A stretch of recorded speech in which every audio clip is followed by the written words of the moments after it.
নিজে নিজেই হ্যাঁ সব সবাইকে জয়েন করছিল।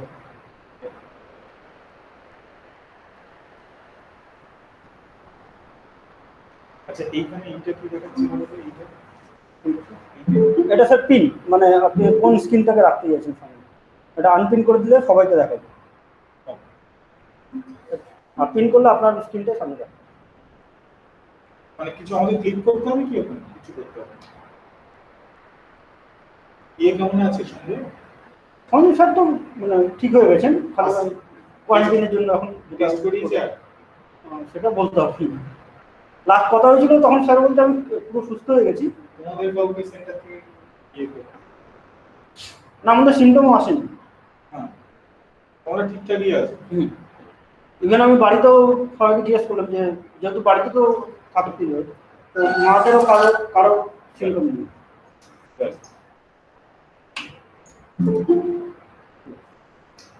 আচ্ছা ফোকাসটা ঠিকঠাক আছে কিনা একটু বড়, আর একটু বড় লিখুন, কিছু একটা লিখুন। ঠিকঠাকই আছে। স্টুডেন্টদেরকে জিজ্ঞেস করলে ওরা বলতে হবে, কারণ আমাদের দেখে তো লাভ নেই, ওরাই যাবে দেখতে পাবে। ঠিক আছে, কজন জয়েন করলে তো এই ফোনটা একজন কম, মানে আপনাকে নিয়ে 6 জন, মানে 5 জন জয়েন করেছে।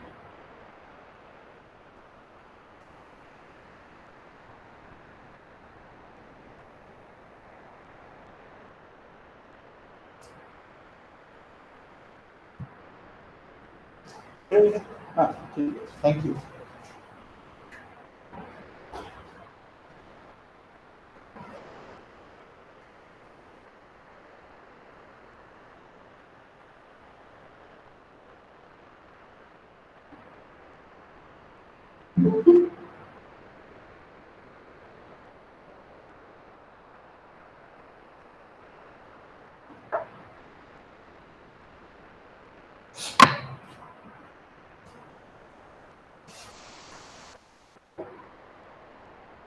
So let us start today's lecture.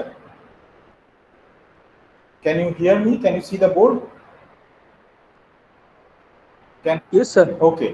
So you can see the board and you can hear me also. Okay. So today, what we shall start doing is we shall, in the previous lectures, we had written down the generating functional in the presence of an external source. So we had an expression for that generating functional, and our claim was that the generating functional generates all the endpoint Green's functions. So we shall try to see. In today's lecture, we shall first write down the generating functional in the case of the quantum harmonic oscillator and try to compute from there the various endpoint functions. So let's start doing it. So the expression for the generating functional that we developed in the previous lectures is the following. I'm just writing some constant here, and then we have Q, T,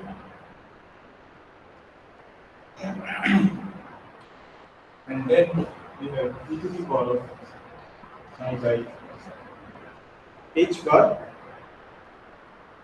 integral minus infinity plus infinity of n.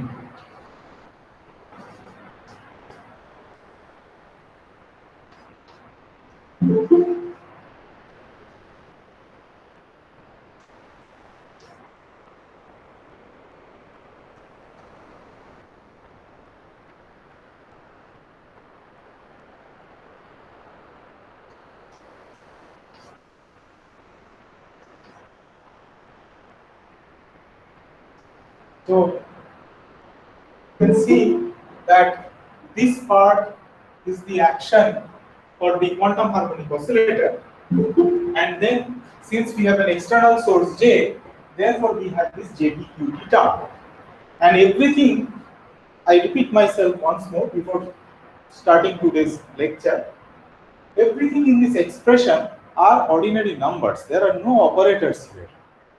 Okay? So this is in the path integral language, and we have the generating functional in the presence of an external source J. So now, from this expression, we can write this expression in a simplified way. Just some simple manipulations. So what we can do is, we just take this m by 2 common, and then we will have an expression of this form. Obviously, there is a dt over there sitting.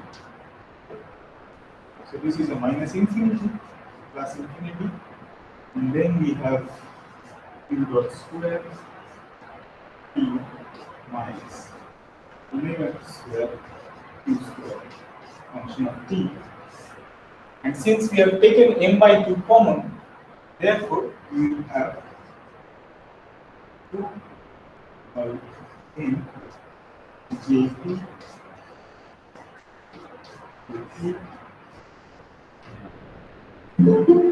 So we can just write this expression in this way by taking this factor m by 2 outside.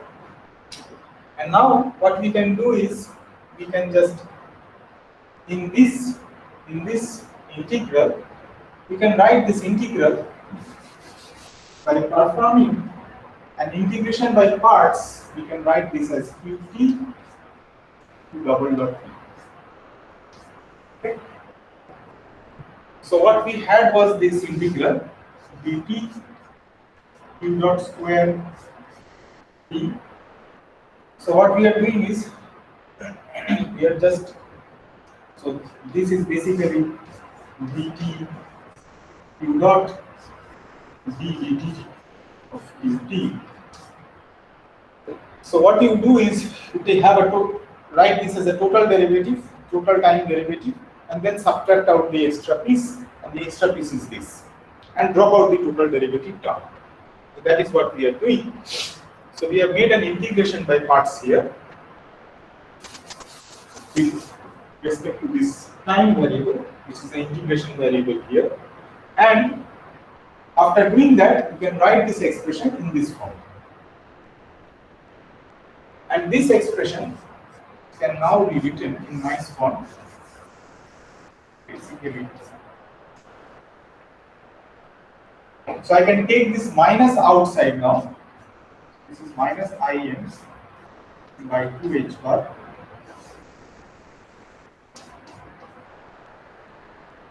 Then we have qt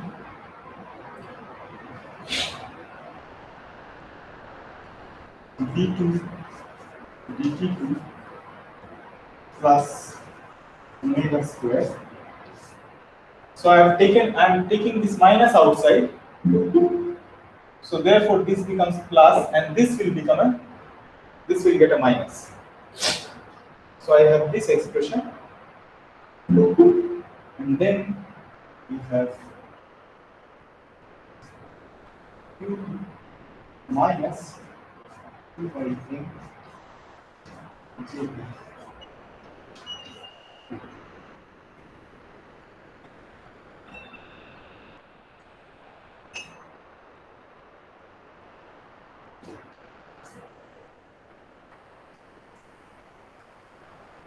Okay. So you see that if I take this minus outside, then you can write this expression in this form. This minus and this minus is a plus, so that gives you that thing. And minus, so this, if you take this inside, it will give you minus qt t2 q double dot t and minus omega square q square t. So once again, we see this is obviously the quantum harmonic oscillator. This is the quantum harmonic oscillator, and therefore the generating functional in the presence of a source J is basically a functional integral over Q, and that functional integral over Q is a Gaussian functional integral, because this is a quantum harmonic oscillator.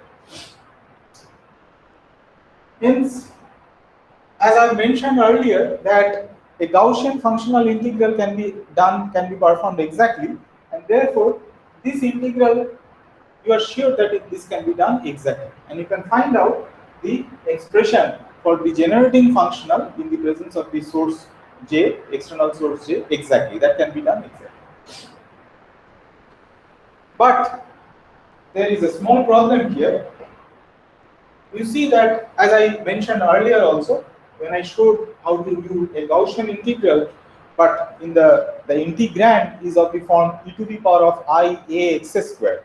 Usually for Gaussian integrals, what we have is e to the power of minus a x square, where a can be a complex number, but the condition is for the convergence of this integral, or the condition is real part of a should be greater than 0. Then the answer of that Gaussian integral from minus infinity to plus infinity is square root of pi by a. Here also the same case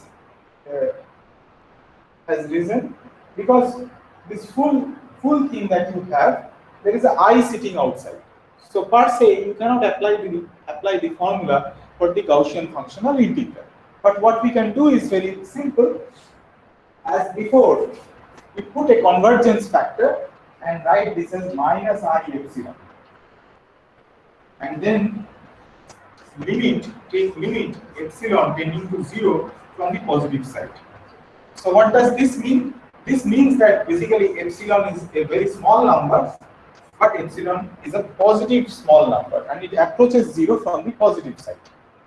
So epsilon is greater than 0. Now if I put that factor over here, it is minus I epsilon, so minus I and minus I, that will give you a minus, and epsilon is greater than 0.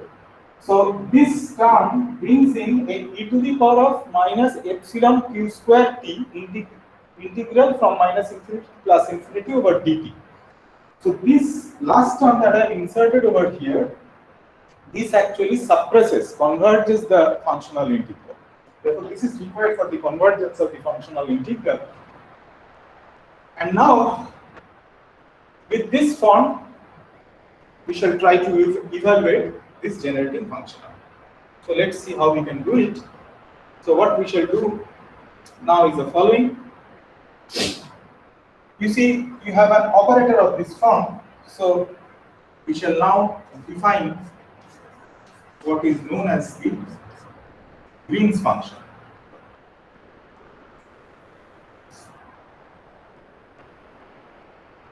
So we shall define the Green's function, and this operator acting on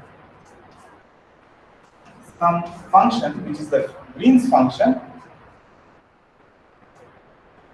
must be greater than t minus t prime. So any function which satisfies this equation, we know that that function is the Green's function, and obviously we have limit epsilon to 0 from the positive side. Now the thing is, why we have put a suffix over here, f. The suffix has been put here because this is the Feynman's Green's function. Feynman Green's function.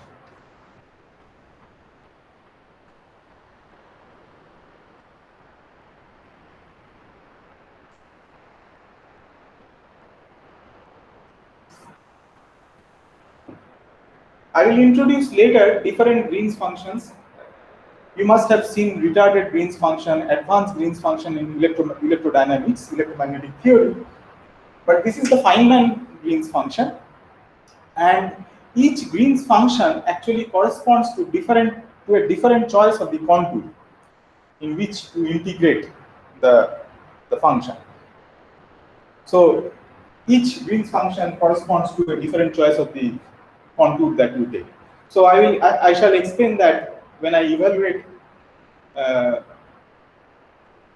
to get an expression for the Feynman Green's function, and that will be clear at that time. But for the time being, just remember that this is the Feynman Green's function that I introduced, and this is obviously a Green's function because this satisfies this relation, this equation. So the operator acting on some function, if it is equal to a delta function, then that function is a Green's function. Okay, so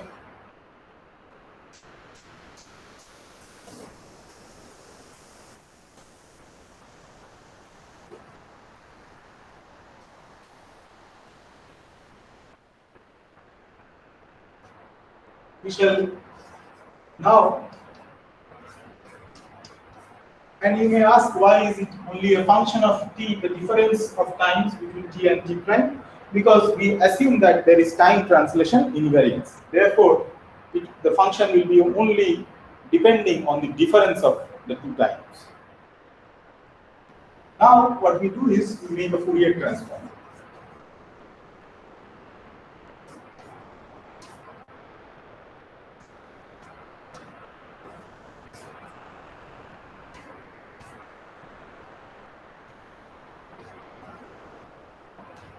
Make a Fourier transform and substitute this Fourier transform in this Green's function equation.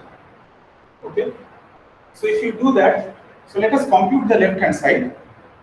The left hand side d2 dt2 plus omega square minus I epsilon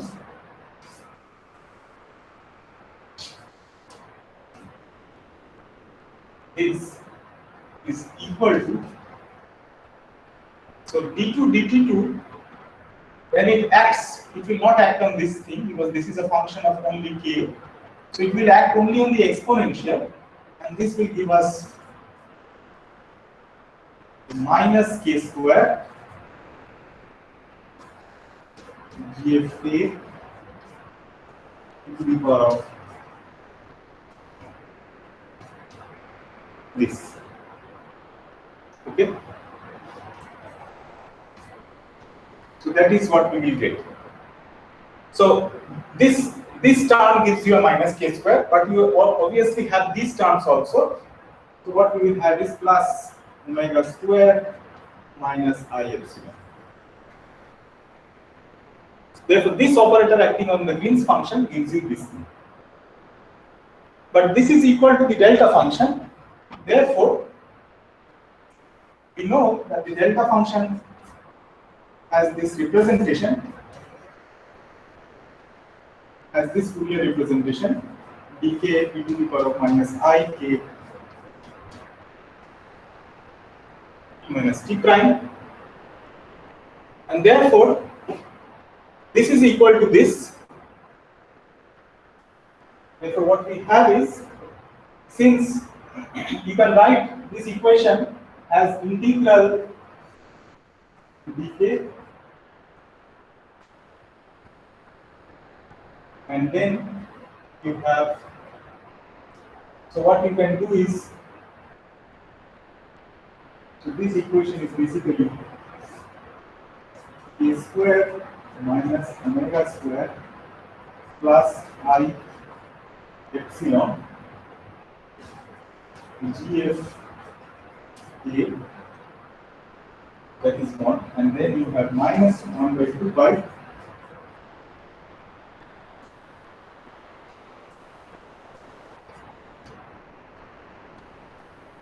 minus t prime is equal to 0.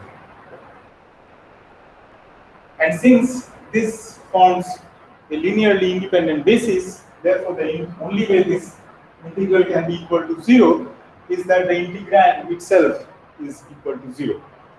This cannot be equal to 0, and therefore this implies that we have gf p is 1 by 2 pi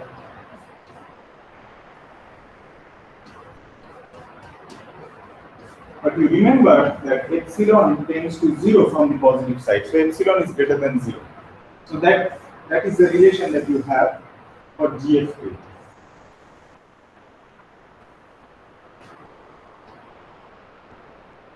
And therefore, your GFT minus T prime becomes the following. We have obtained the form of GFK. This is the form of GFK. So you just substitute it here.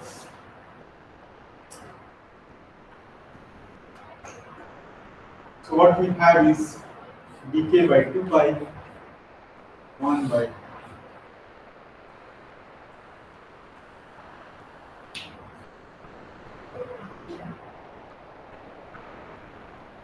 this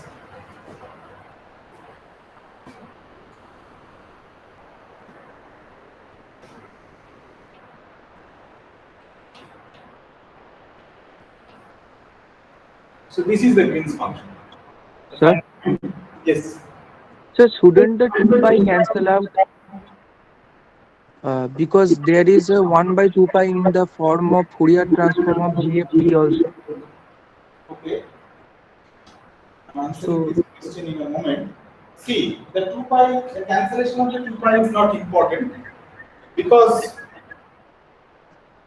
I brought the Fourier transform. See, Fourier transform you can define in any way. Okay. Fourier transform you can define it with a 1 by 2 pi and without a 1 by 2 pi. So it is up to you. Okay. So that is not important. But this delta function, the 2 pi appearing in the delta function, that has to be there. The delta Okay. function, the representation of the delta function, the Fourier representation of the delta function, all must have a 2 pi. So that is just an identity that has to be there. But the other function, the Green's function, you can put a 2 pi or you can define it without a 2 pi. But the final result, whatever, if you put a 2 pi, then this GFK will not have a 2 pi. Okay. Yes. This will not have a 2 pi. If you define the Fourier transform with a 2 pi, but then you see your GFK will not have this factor. Yes. It will be only this, but you have a 2 pi. Yes. And if you don't define it with a 2 pi, as I have done, I have not defined the Fourier transform with a 2 pi, then your GFK brings in a 2 pi factor, and you get this result. So either way, you have the same result. That is Okay. But keep in mind, this always has a 2 pi. You cannot compromise here. Okay. Okay. So we have found out the form of the Green's function, and I shall not do it in this lecture. In a subsequent lecture, we shall actually evaluate this integral. The evaluation of this integral is an exercise in complex variable analysis. You know how to calculate contour integrals by using Cauchy's residue theorem, and we shall do it in a subsequent lecture. But for the time being, I shall just keep it. I shall not do it now. I shall do it later. But I shall take this result and proceed further from here. Okay. So now, what we shall do is the following. We shall define a new function q tilde t that is equal to, so q tilde t is qt plus 1 by n integral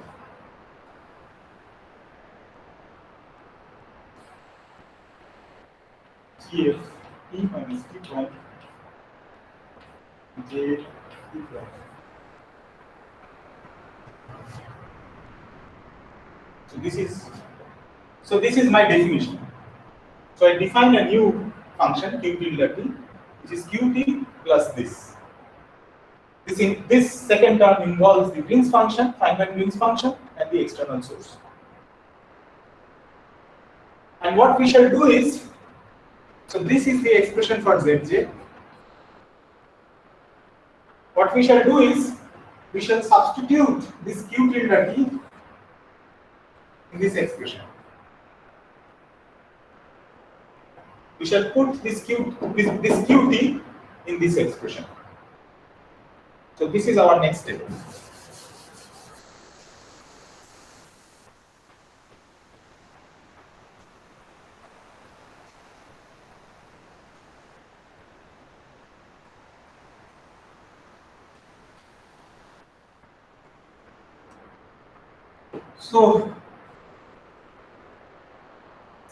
So this is, you can consider it like in ordinary integral calculus, this is like we always make a change of variable, right? We make a substitution.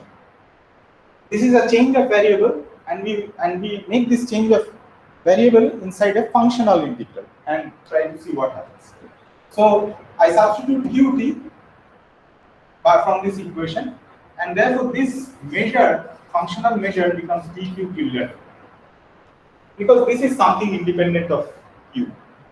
So this will not come in the measure. And then we have e to the power of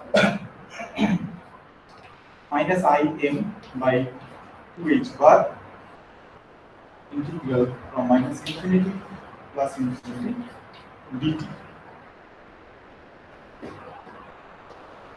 We have qt in the first term, but qt is basically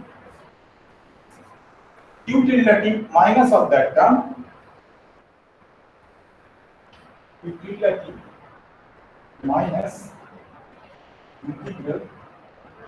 So here I have an integral over dt, but this is also an integral. So this is an integral over dt prime. So it is minus infinity plus infinity gf t minus t prime j.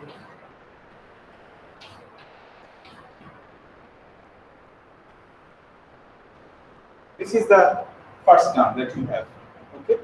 And then you have this operator, t2 dt2 plus omega square minus I epsilon. You have this operator sitting, okay? And then again you have qt, but qt is this expression. So I write it down as q tilde t. I missed a 1 by n here. Let it be 1 by n.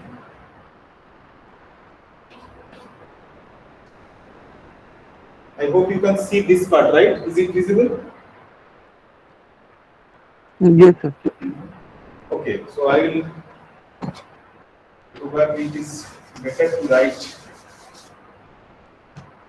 So I will write it here. So it means that this operator acts on this term.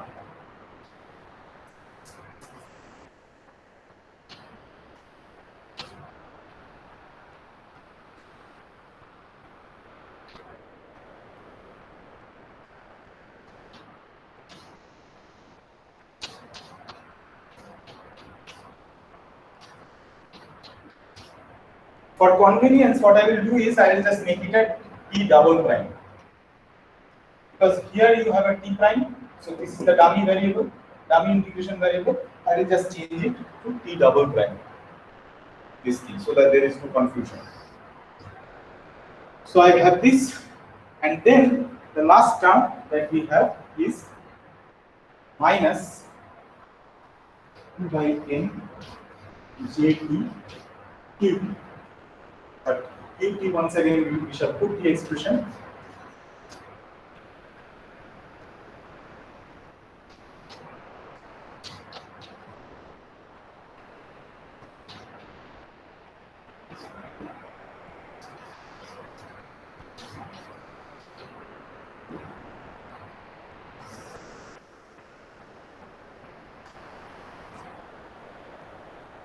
Okay. So this is what we have. Now it is just some simple algebra. We have to multiply this whole thing.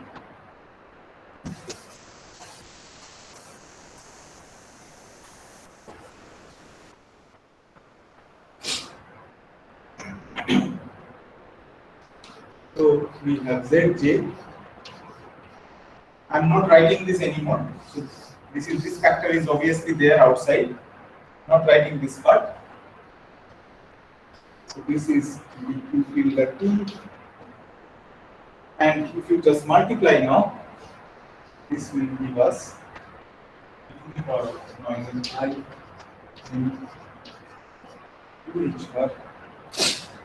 so you see that the first term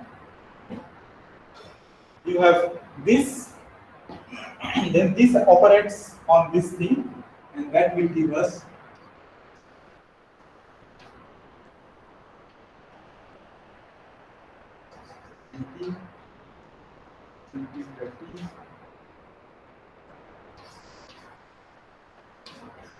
So, just a minute.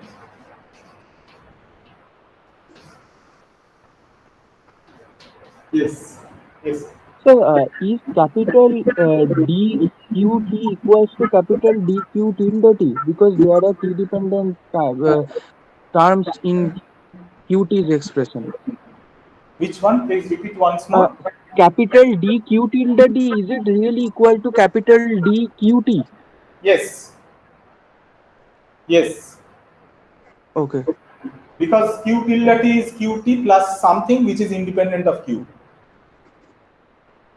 Okay. Okay. Okay. It is just like you make a change a variable x prime is equal to x plus a, Yes, sir. where Yes. where a is independent of x. Therefore, dx prime is equal to dx. Yes, sir. Bad question. Okay, good. So this is the first term. Now, second term, we have this and this operating on this thing. So we will get minus 1 by m integral df t minus t prime dt prime dt prime, and then you have this operator d2 plus omega square minus I epsilon acting on QP.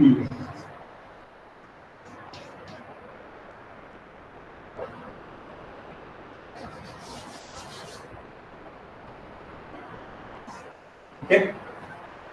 So this is this term with this term.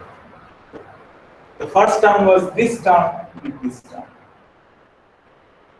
And now you have this term with this term and this term with this term. So there are 4 terms.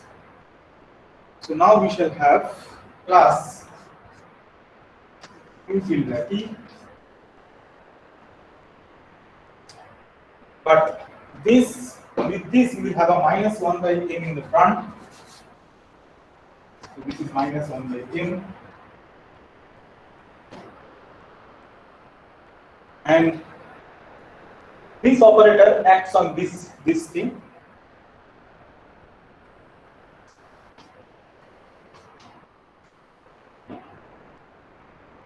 So when this operator acts, it will act only on the t part, not on t double prime part. So this Green's function operator acting on this Green's function will give you a delta function that will give us dt double prime. We will have a minus delta t minus t double prime, because this acting on this will give you a minus delta function. In this case, it is delta t minus t double prime, and then you have a jt double prime. So this is the third term, and then you have only one more term left, and we shall write it down.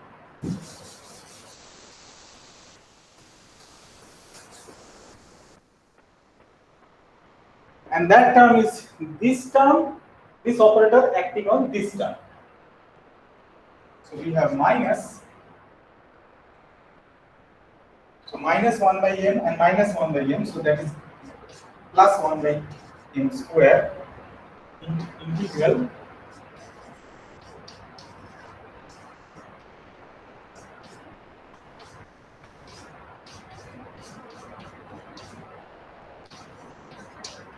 dt prime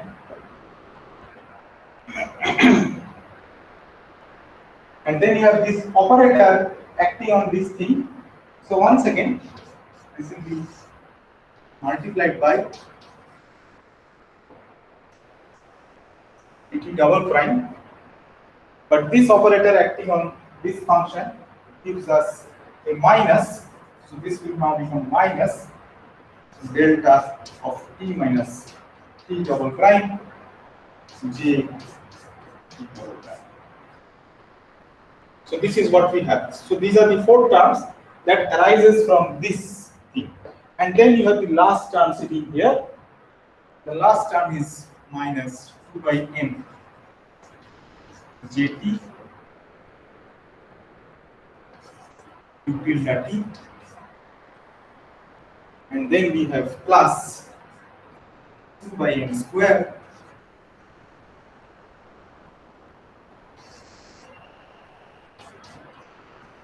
is gf t minus t prime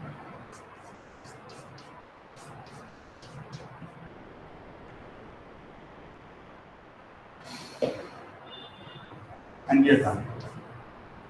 So this is all that we have. Okay? Sir, Yes. in the second term, I think there should be another integration with respect to t. Which one? Second term. Okay, let me see. Maybe That you have explained. yes, maybe you are right. Let me just take. So this is the first term. The second term will be this term. Yes, This is the that second whole term. term, I think that should be, I mean, when you are replacing q by q tilde, there is already an integration, and that is within an integration of t. Second term, which term? This term or this term? This term. This is the second term. Yes, that one. Okay. Yes. So you see that here we have, see, overall you have an integration outside, right? Overall you have an integration outside, and you may be correct that what you mean to say is that there is an integration over dt over here, right? Yes. Okay.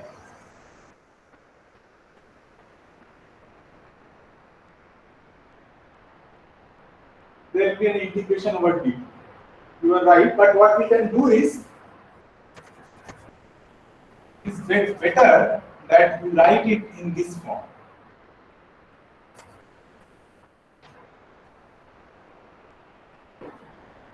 Thank you. Okay, that's okay. Okay, so that takes into account the dt integral for all the terms. So you have an integral over dt. Now this is the first term, this is the second term, this is the third term, this is the fourth term. All these have an integral dt outside. Okay? So now this is correct. You are right. The overall integral dt will be there for all the terms, and therefore we have this.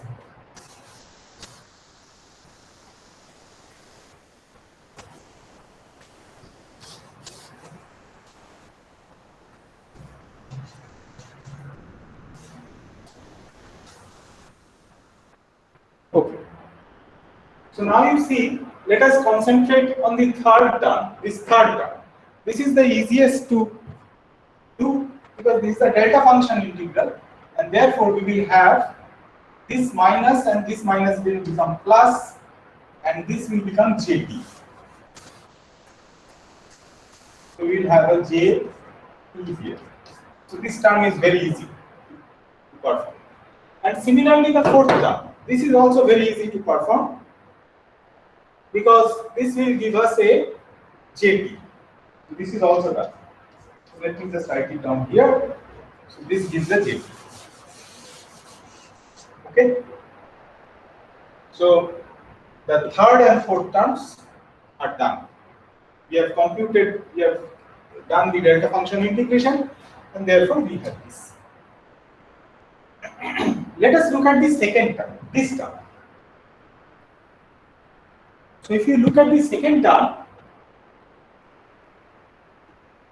you will see that this operator acts on q tilde t, right?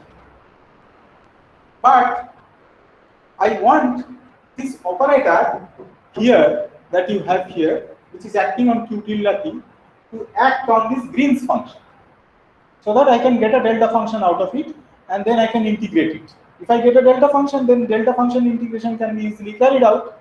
But the problem is that this operator is not acting on the Green's function in this term. It is acting on q tilde t. So what I can do is, with the help of this integral dt that is sitting outside, because this integral dt is there for all the terms, with the help of this integral dt, what we shall do is carry out the integration by part. So I will carry out an integration by part 2 times, so that there is no change in sign with respect to this t, because this is dt. So I will carry out an integration. Sir? Yes.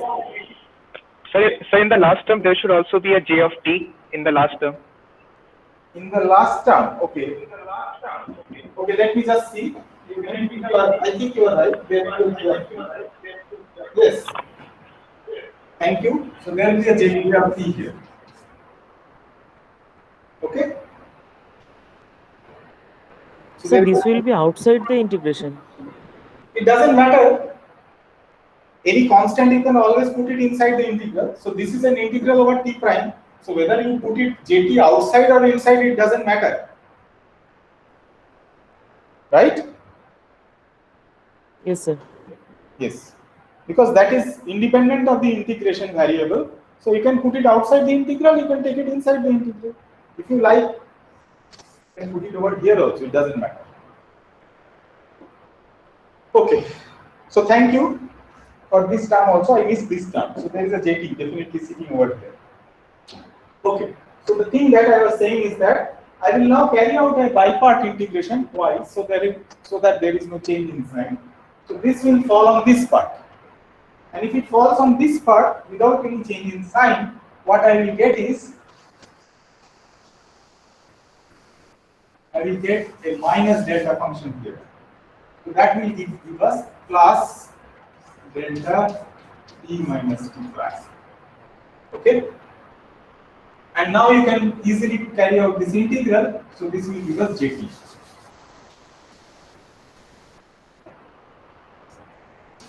jt.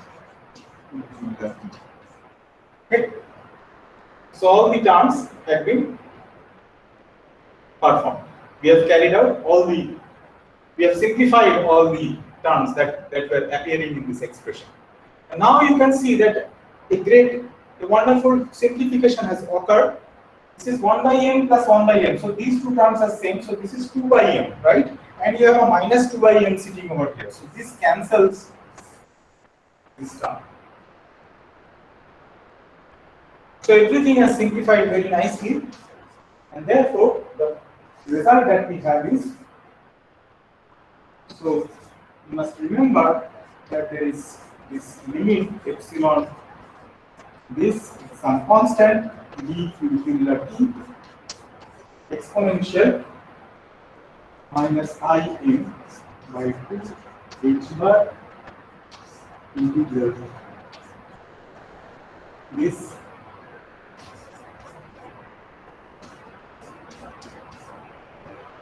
tilde t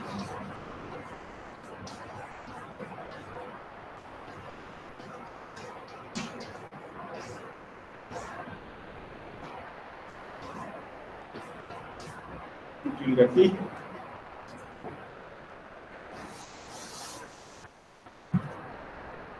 So this is what we have. This is the first term. This is this term that we have in front, and then these three terms are cancelled, and you can see also this term. This term is the same as this term. This is minus 1 by m square. This is plus 2 by m square. So what we have from here is the following.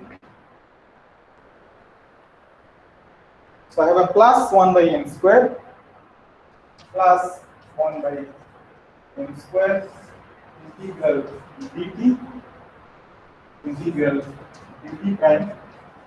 Both integrals run from minus infinity to plus infinity. Then we have jt gf t minus t prime jt prime.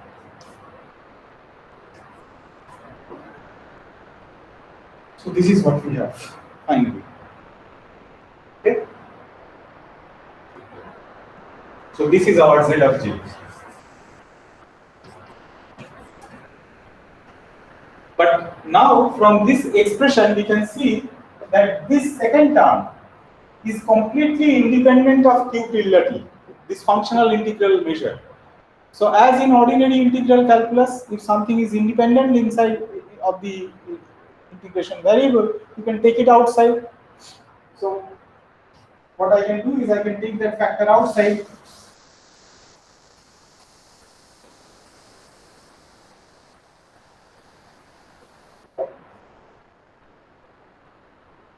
This is equal to some normalization. So what I have is e to the power of minus im by this gives, so this n square and this n, so I will get by 2 h bar in integral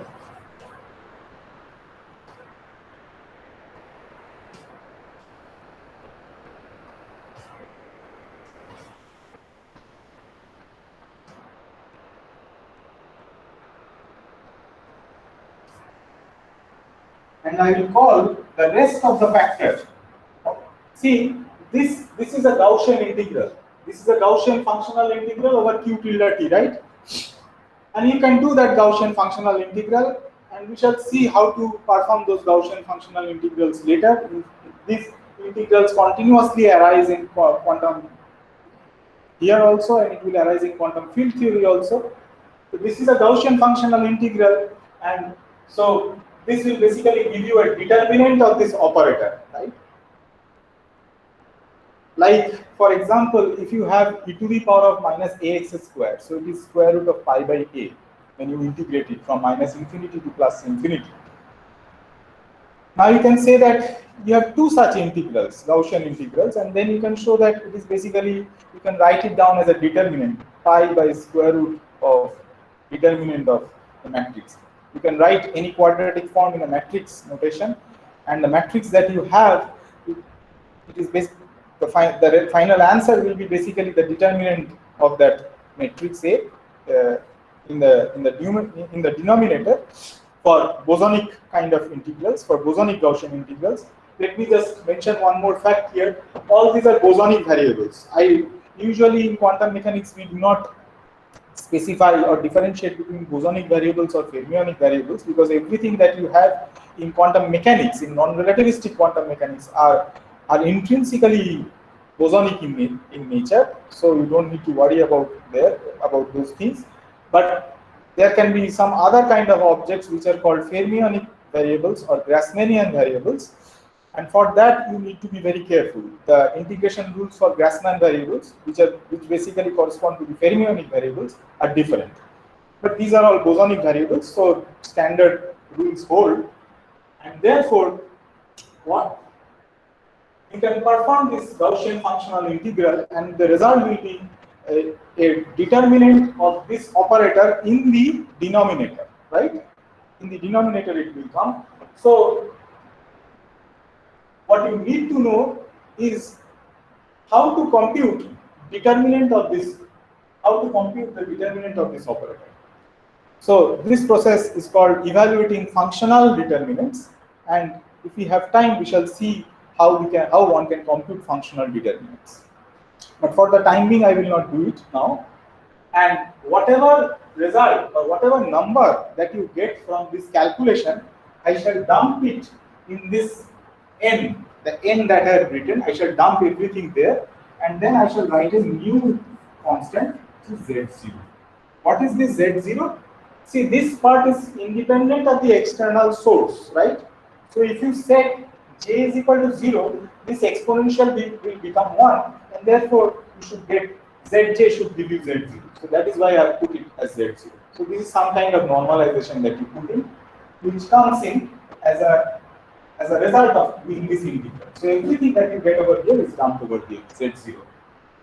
So this is the generating functional when the external source has been switched off, in the absence of the source. And therefore, our final result for the generating functional for the quantum harmonic oscillator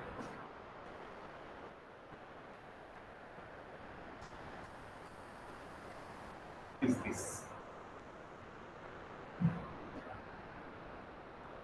So you see that the generating functional in the presence of the external source for the quantum harmonic oscillator depends on what? Obviously, it should depend on the external source.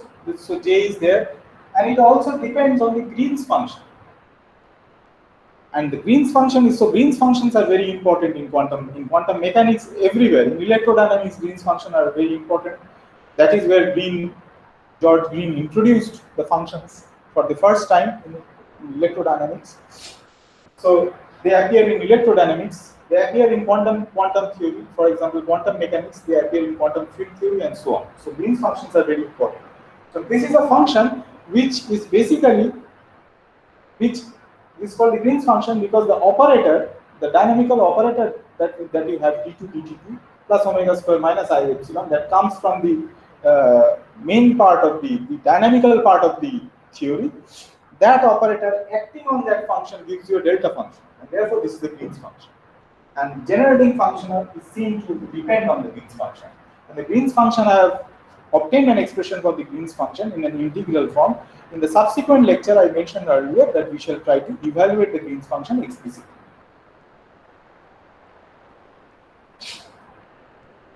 So now, as I claimed or mentioned earlier, that we shall try to evaluate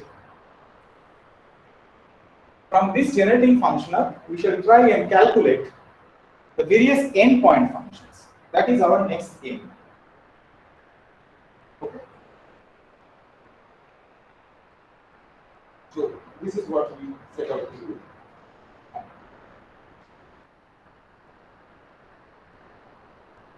So before doing anything,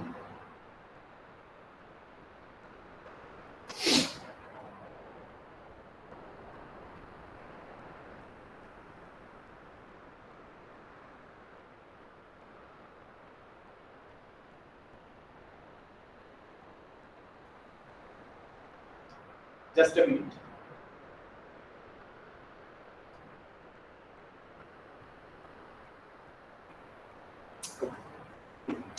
So you remember that Zj was equal to some normalization factor dq function of t to the power of I by h bar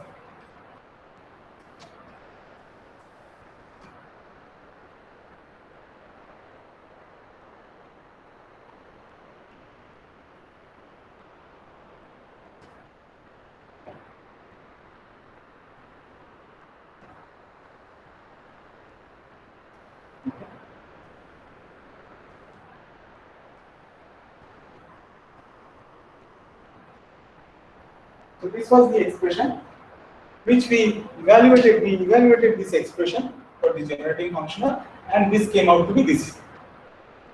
So this was our result. Let us now functionally differentiate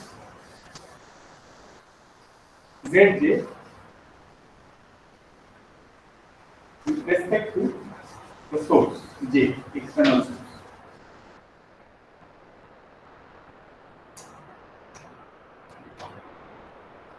So what we do now is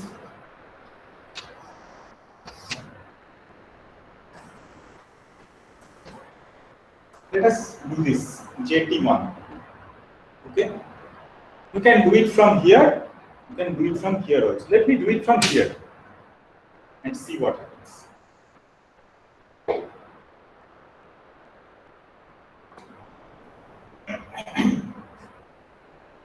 So if you do it from here, then see this term has this, the first two terms has no J, so this will not contribute. Only term which will contribute is this term. Therefore, we will have normalization dq dq. Then we will have, so when you differentiate with respect to J, what you will get is I by h bar 2 E1 to the power of, and the rest will be there once again, and the rest I can call it to be Qj, right? This was our notation. The full action S in the presence of the external source is denoted like this, right? So now I multiply this by minus IH bar, then this factor goes away,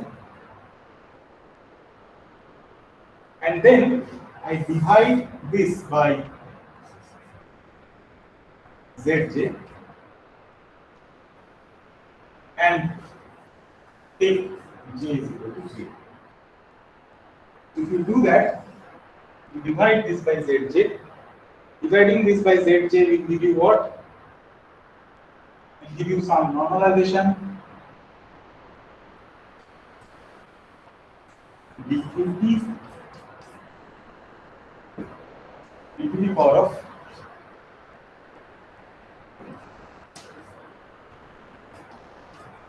okay, and evaluate this at J is equal to 0. So if you do that, if you evaluate this at J is equal to 0, then this will become S0, and this will also become S0.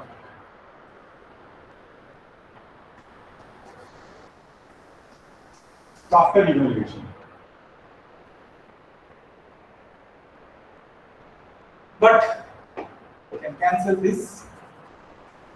But this is by definition Q hat P expectation. Q hat P. Or this you can call it Q hat P1 in this case.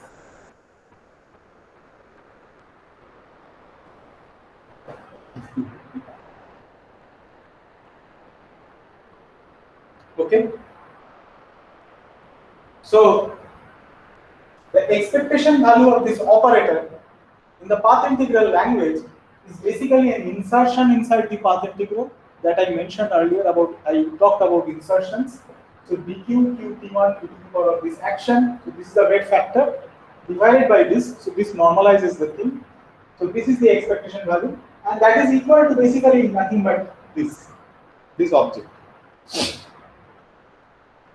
Delta zj del zt1 by zj. This is a Gaussian thing, this one, and you have a Q over here, right? So you know that the Gaussian is symmetric. Gaussian functional integrals, you know, Gaussians are symmetric, right? And therefore, you know from ordinary integral calculus that integration minus infinity to plus infinity x e to the power of minus x squared dx is 0. So you have a Q over here, and the rest is a Gaussian over Q, and there Gaussian the integrand is Gaussian over Q, and we have a Q sitting over here, integration over all possible Q's is the functional integral, and therefore that must be 0. For the quantum harmonic oscillator, Q hat T1 expectation is 0. So this is from this argument. You can do it from this also, the result that I have just derived for you. Look at this result, and you can, if you functionally differentiate this with respect to J at T1, I have told you how to differentiate functionally. So if you carry out that differentiation and set J is equal to 0, you will see that you will get 0. Why? Because if you functionally differentiate, this will bring down a factor of J. There are two J's over here. It will bring down one factor of J downstairs. And when you evaluate at J is equal to 0, that gives us 0. So the 1 point function. So this is the 1 point function. This 1 point function is 0.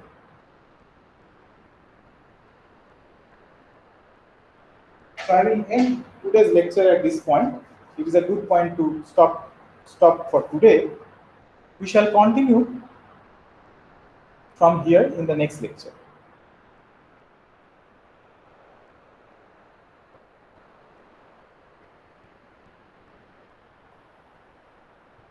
So if you have any questions at this moment, you can ask.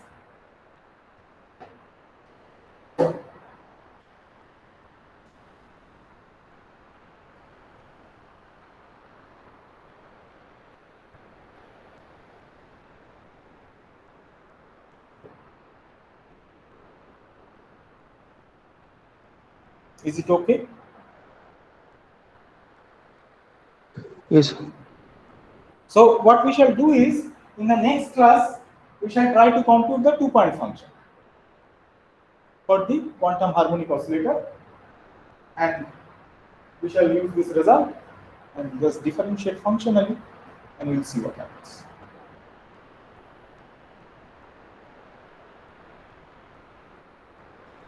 Okay, sir. Okay. So let us stop here for today. So I can please check it yourself that if you really functionally differentiate Zj with respect to Jt1 from this expression, you really and set it to J is equal and set J is equal to 0, you really get that result to be 0. Please check it because you have the expression for Zj explicitly now. Carry out the differentiation. So this will give you some practice.